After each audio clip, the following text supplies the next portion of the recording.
पास आते हैं कि जिनका हमने कई बार सोचा भी नहीं होता, समझा भी नहीं होता, और आप लोग उसमें अच्छा भी रोल प्ले करते हैं। और भी देखो, पांचों उंगली कहीं भी बराबर नहीं होती, अच्छी बुरी दोनों चीजें होती हैं, हर तरीके का रोल प्ले करते हैं।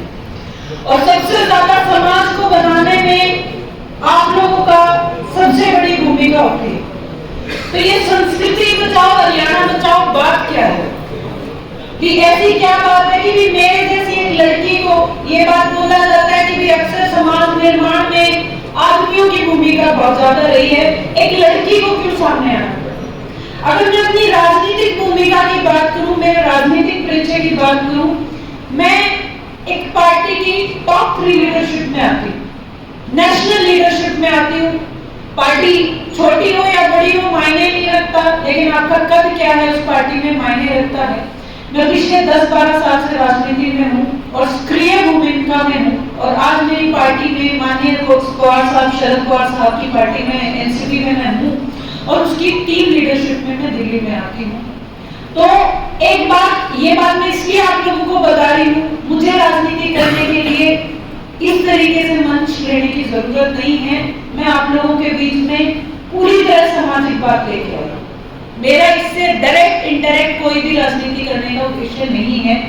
कई लोगों के मन में ये बात होगी, इसलिए मैं ये बात क्लियर कर रही हूँ। मेरी बात हरियाणा बचाओ संस्कृति बचाओ की क्यों है, भाई मुझे ही क्यों जरूरत पड़गी, इसकी जरूरत पड़गी कि जो हमारे जैसे अंकल जी बता रहे थे कि भाई जो खापे हैं या जो नेता हैं और तक पहुंचते पहुंचते नैतिकता खत्म हो लेती है, लेकिन सबकी नहीं होती। कुछ लोगों में इंसानियत बाकी रहे है।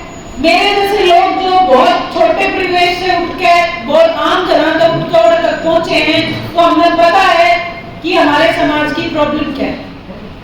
हमारे समाज में जो ये बराबरी की जो ये पलड़ा है जो हम बार बार बोलते हैं, इसमें कितना ऊपर है और कितना नीचे है, उस समाज में देखकर पहुंचे। तो इस समाज में जिसमें मैं पैदा हुई हूँ, जिस हरियाणा की संस्कृति का कॉलर उठा हम आज का दिन नाम ले रहे हैं कि हम हरियाणवी हैं, हमारी संस्कृति ऐसी है, हमारी संस्कृति वैसी है, क्या आज वो बची है? क्या हम जिस संस्कृति के बारे में बड़े बड़े भाषण देते हैं, जाके बड़ी बड़ी बातें कहते हैं, क्या आज कहीं पे कुछ बाकी है? बहुत हद तक उस संस्कृति का हमने आनंद कर दिया है।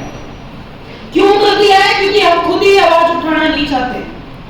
भगत सिंह पैदा तो होना चाहिए, लेकिन होना चाहिए पड़ोसियों के। अपने घर में अपने बच्चे को कोई भी भगत सिंह नहीं बनाना चाहता। कोई भी नहीं चाहता कि वो समाज की किसी ऐसी बात के लिए बात करे। मुझे पता है बहुत सारे लोग मेरे 5 दिन भी कोई फर्क नहीं पड़ता। कुछ लोग ऐसे भी जरूर होंगे जिनको ये बात समझ में आएगी कि मैं बात क्या कर रही हूँ, मैं किस बात को लेकर आप लोगों के बीच में आई हूँ। मेरी 3 बातें हैं जो मैं जिस चीज को लेके आई। संस्कृति ऊपर से कभी खत्म नहीं होती है, हमेशा नीचे से जड़ों से खत्म की जाती है। और वो इसलिए खत्म करी जाती है, किसी भी देश की प्रदेश की संस्कृति इसीलिए खत्म करी जाती है कि उन लोगों में किसी भी तरीके से अपनी रूट से कनेक्ट होने का कोई माध्यम ना बचे। उन लोगों को ये बात ही समझ में ना आए कि वो है क्या। भाई हमने आज यह बात को नहीं, मेरा हम लोग लड़कर खा लड़ जाए, लेकिन 65 दरिया पे बाहर नहीं लाते। मतलब जितना जोश आता है, जितनी जल्दी करो उतना जोश अपना पीछे जल्दी न जावे। लेकिन आप वो लोग भी हैं जिसने अहमद शाह अब्दाली हरिद्वार पे पछाड़ना शुरू कर था, देश से बाहर कर दिया था। मैं हरियाणवी की बात कर रही हूँ, किसी एक जाति की बात नहीं कर रही। मैं लड़की हूँ, मैं किसी एक जाति से नहीं आती। मेरे संस्कार है, आप सब लोग बड़ों ने जो हमें संस्कार दिए हैं, भाई धी बेटी गांव की बराबर।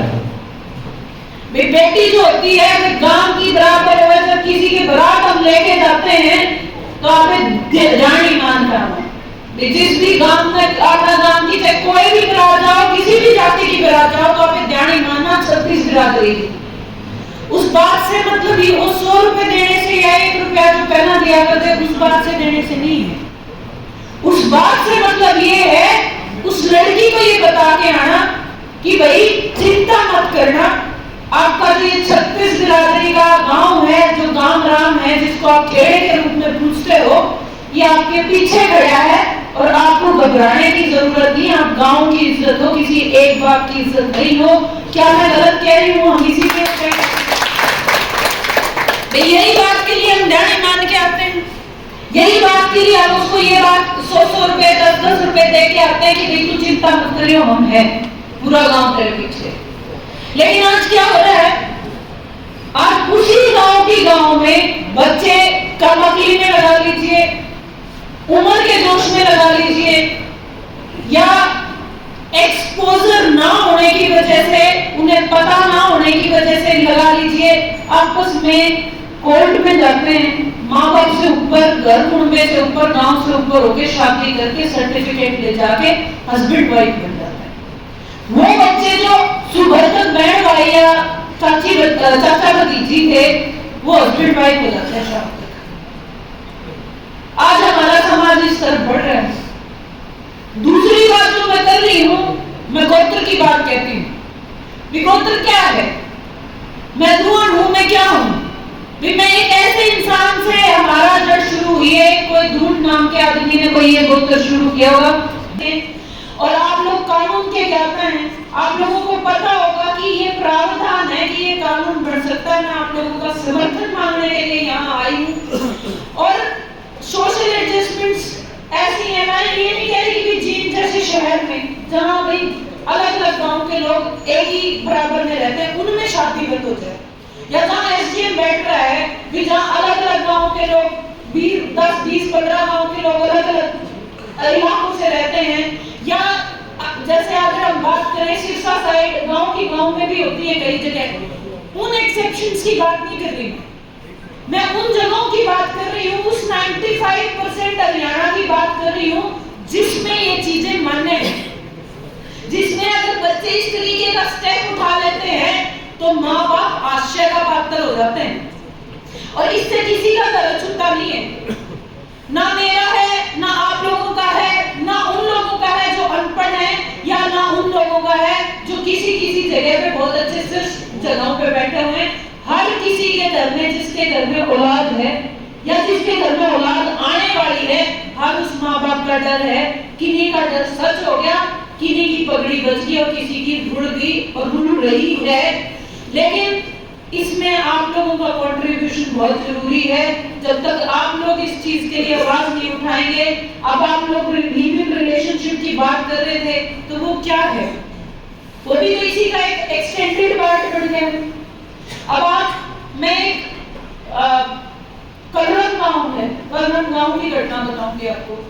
और वो लेडी कुराड़ में गई, उस लेडी की औरत जो उम्र होगी वो होगी लगभग 55 से 60 साल के बीच में। उसके पोता पोती बहू, हंसता खेलता परिवार, 10-12 किले, बहुत बढ़िया सब कुछ। एक दिन मतलब 2-3 दिन 4 दिन पहले लड़ाई होगी लड़के से, बहू से भी, लड़के से। 5 दिन बाद वो लेडी कुराड़ में जाके लिविंग रिलेशनशिप में रहने लगी अपने से आधी उम्र के आदमी के साथ। आप ये चीज देखिए किस तरीके की चीजें समाज में हो रही है। क्या ये चीजें मान्य होनी चाहिए? मैं लव मैरिज के खिलाफ नहीं हूँ, मैं नहीं कह रही कि लव मैरिज नहीं होनी चाहिए या इंटरकास्ट मैरिज नहीं होनी चाहिए।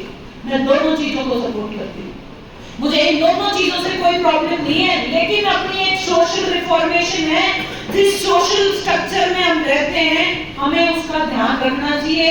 और सोशल स्ट्रक्चर के साथ साथ हमारा जो डीएनए है, हम जो इतना मजबूत डीएनए अपने आप को बोलते हैं, इतनी मजबूत हमारी रेस है हरियाणवीज की, वो क्यों है? वो इन सारी चीजों को निभाते हुए है, क्योंकि डीएनए जब तक स्प्रेड नहीं होगा आप फिजिकली मेंटली मजबूत नहीं होते हैं।